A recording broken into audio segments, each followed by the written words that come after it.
What's happening, Blades? Last home game at season. I was going to do a ramble last night, and to be honest, we were just partying, weren't we?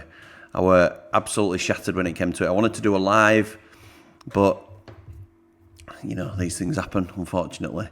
So what a brilliant last day. I saw it line up and I weren't quite sure, but I'd like to have seen a few more kids involved. But in hindsight, it didn't really matter what team we played, did it? Because there's nothing on these games, and as much as we want to win, it's not really about the result. It was more just showing appreciation to the team, and particularly those that might not be with us next year. But by the sound of it, majority will.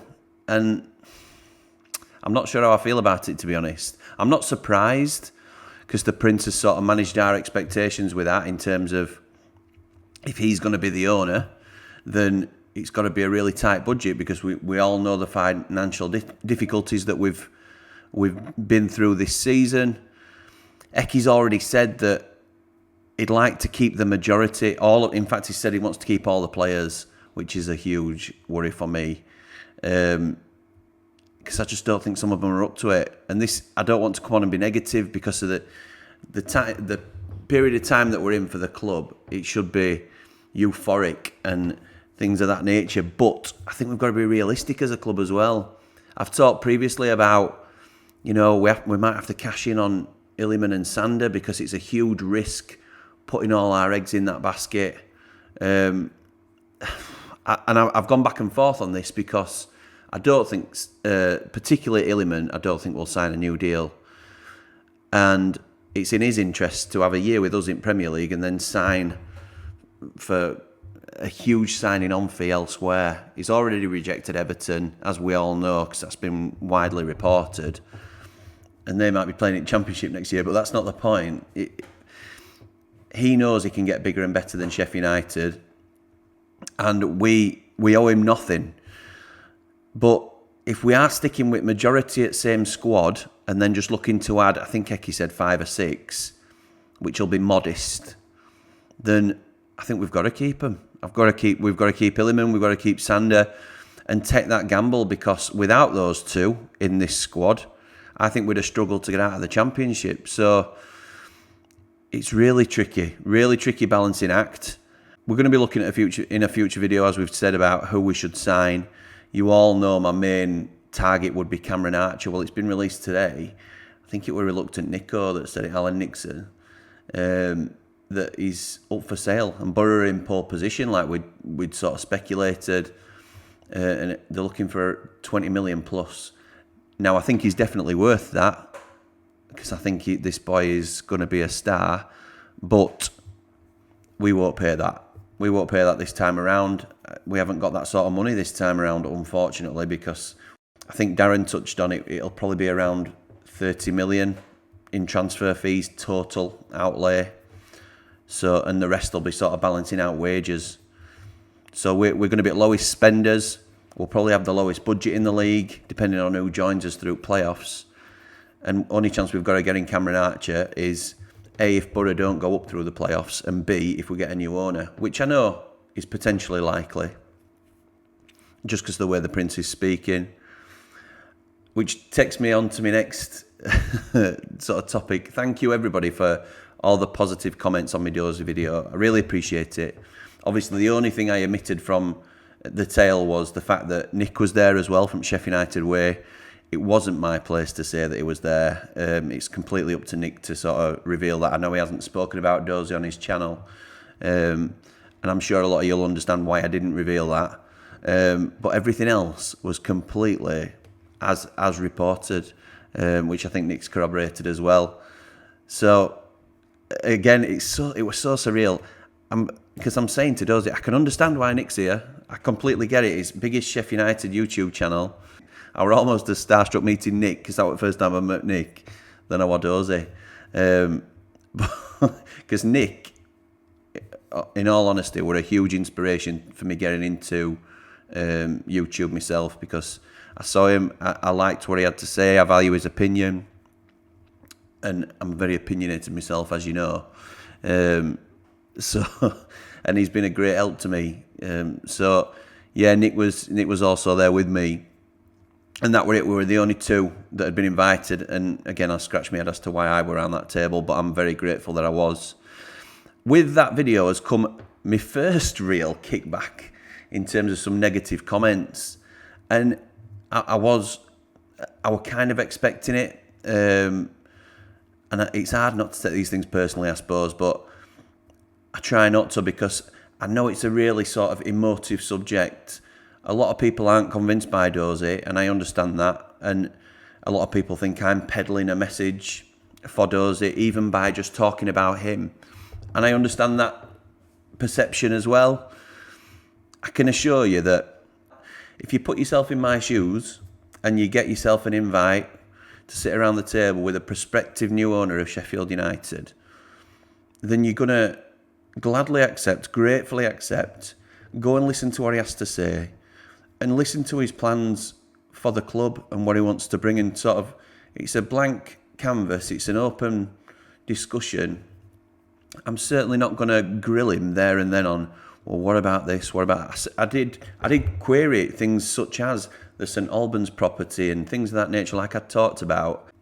But for those of you that said, why haven't you just told him we're not interested, we're not bothered? Because a lot of us are. A lot of us want to hear what he's got to say. And if he is legitimate, like I want to believe that he is, then there won't be an issue getting this deal done if it's going to be Dozy. And it might not be Dozy. And I understand all this, but I think the message is lost on a lot of people that we only want what's best for Sheffield United. What I think we've really benefited from, and I've mentioned it loads of times, is Darren Smith having an input inside the club, or a foot inside the club, if you like, a route into the Prince. And that has allowed him to get messages across to the fan base. Certainly the more, when I say more hardcore, I mean sort of those that are regularly on Twitter, regularly on YouTube, trying to get updates. And that's really helped the Prince's perception, in my opinion, for right or for wrong. And we still all make our own decisions based on what Darren says. You know, some might think he's spinning. He can't win, I don't think, in that position. And effectively, with Dozy, this is what position I'm in currently. I don't know him very well. I've met him once, but I've obviously back and forth about the business transactions and how things are going and updates. But if we can get, it don't have to be me. It'd be great for me and the Ramble if it's going to be me. But anybody that has a link in, like Darren's had with the Prince, can only benefit the fans' relationship with the club and why certain decisions are made. We're not always going to agree with every decision. I think who would want to be the owner of a football club, because you get nothing but stick. You know, it's a thankless job, really. And I personally am delighted that he's still in the race. We need something to change, because the Prince has done a great job with us, but he's openly admitting, and again, he's released this on TalkSport himself, but Darren has been saying for some time, it's not like a case of he must sell, but he does want to sell, because he's conscious that in the best interests of him, for his health, because the last few weeks of desperation to get results and things and make or break whether we go up or not, then it's had a negative effect on him personally. But he also thinks, even though we're going to be in the Premier League with a cash windfall now, he can't provide us with that extra finance that will push us to the next level. So we need new ownership, and it needs to be the right people. If it's not Dozy, it's not Dozy. All I want, and all we all want, is someone who's got the best interests of the club at heart. So if that's Dozy, brilliant. But I do want to sort of stress the message that I am passing on information that I have been given. I'm not reporting any of this as fact. When Dozy tells me that he's put X amount in, then I'll take his word for that and I'll report it back to you. But I'll tell you that this is what Dozy said. This isn't what is 100% fact. And credit with me a bit of sense. Some people have said, like, can't you see that by just meeting with you, he wants you to push a positive message, even if he hasn't asked you outright to do that? Well, yeah, I'm sure he does. I'm sure he does. but I can still give you an honest opinion on what I think. And that's all I've done. That's all I'm doing. I'm giving you my opinion on what I think is good for the club. And based on what he said to me, I think he'd be good for Sheffield United. I liked everything he had to say, but I can't then substantiate that. And there's a way of, listen, loads of people are going to disagree. I've got a, Van Blade has supported this channel from a very early stage. And despite that, he doesn't agree with everything I say. I don't expect him to. I don't expect anybody to just blindly listen to me and not make their own opinion. Because all I'm doing, the only difference between me and the person watching this is I've got a microphone and I'm recording it, because we could have any conversation and it don't make me right and it don't make you right. So Van Blade completely disagrees and thinks Dozy would not be a good owner of the club at all. But that's all right. We don't mind disagreeing with each other. He can have his opinion and I can have mine. No problems there at all. It's when people start getting a bit abusive, as you know. Anyway, we don't like that. If you don't like what I'm putting out, then there's always the option of not watching, really, or don't make an opinion before you've watched. Because what I try to be more than anything is 100% transparent and honest, and it's just an opinion, as I say. So I don't want to spend too long on that, but I do feel, and I don't feel like I should have to justify myself to a degree, but I don't think it's right that people with big followings are trying to sort of skew what I'm saying on the channel. So anyway, that's by the by. The vast majority has been really positive, and I really appreciate it, because no matter what happens going forward, we're going to be in Premier League. It is a huge step forward for the club. It's vital that we get this summer right, and I'm already well on with summer plans in terms of what I think the squad rebuild should be. It's going to be very different to Ecky's by the look of it, but I'm conscious, and it's going to be a realistic one. It's not going to be we're going to get Gyökeres and we're going to get Alex Scott and we're going to get Cameron Archer and we're going to sign them all permanently on 5-year deals. Illiman's going to sign for another 10 years. You've got to be realistic with what we're working with, but I think there's other ways of doing it. I can't really finalise all them till I know what division other clubs are going to be in, because relegated Premier League clubs might come into it. If Borough don't go up in the playoffs, that will definitely come into it. So there's all these sort of things to consider. A huge congratulations to last night's Sheffield United awards that Nick attended, and I wasn't jealous of that at all. I've still some way to go, obviously. But we had Young Player of the Year, James McAtee, who I'll be very surprised if we get back next year. And I'll go into further detail on that later. Tommy Doyle, Goal of the Season for that Blackburn strike, which were always going to happen. What a goal, what a time to score, what a moment, really. And Tommy Doyle, I'm confident of getting back next year, and I'll go into that at a later time. And then Starboy sweeps up, doesn't he? Player of the Year, Golden Boot, Player of the Season, absolutely brilliant. He is irreplaceable, absolutely irreplaceable. And as I say, it's one of them, do we take the risk and keep him next year? Maybe so. If you do like what we're doing, then obviously I'm going to ask you to like, comment and subscribe.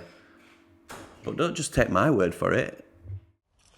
Hi, I'm Cammy Chris Kamara, and one of my old clubs was Sheffield United. In fact, I was the oldest player to play in the Premier League for the Blades until Chris Wilder re-signed Phil Jagielka. If you would like to listen to a true fan's perspective on the club, subscribe to my good friend Jim Smith's podcast, The Blades Ramble, right now. That is unbelievable, Jeff. Thank you so much to Cammy for that, because he's been a friend of the family for 30 years plus, a good friend of my dad's. They see each other regularly, and that is something he didn't have to do for the channel, and I really appreciate that. So, Chris, thank you. I really appreciate it. And if Cammy's saying it, you've got to do it, haven't you? Let's be right. What a national treasure. Absolute legend of the game. So, Cammy's a rambler. Bet you didn't know that, did you? So, I'm always trying to pull a few little surprises out of the hat here and there. So, on to Huddersfield. I'll probably do a preview because it's not till Thursday now, is it? And I'm going to be there. I can't really tell you which end I'm going to be in. But you do what you can to get tickets, don't you? And that'll be my last game because I couldn't get Birmingham tickets. So we'll get together before that and see what we think, and then we'll start with the sort of closed season prep videos and things like that. So I might jump on and do a live at some stage as well. So let me know if you're interested or if you prefer it recorded. It's all about getting feedback from what you guys want to see. But as always, I've now got 20 members, which we're calling Ramblers. So thank you so much for those people that are supporting the channel. It makes a huge difference for us, and that will allow us to grow as a channel, as do the increased subscriptions and things like that. We'll look to be getting guests on and things like that next season. So it's just amazing how quickly it's growing. So thank you to everybody.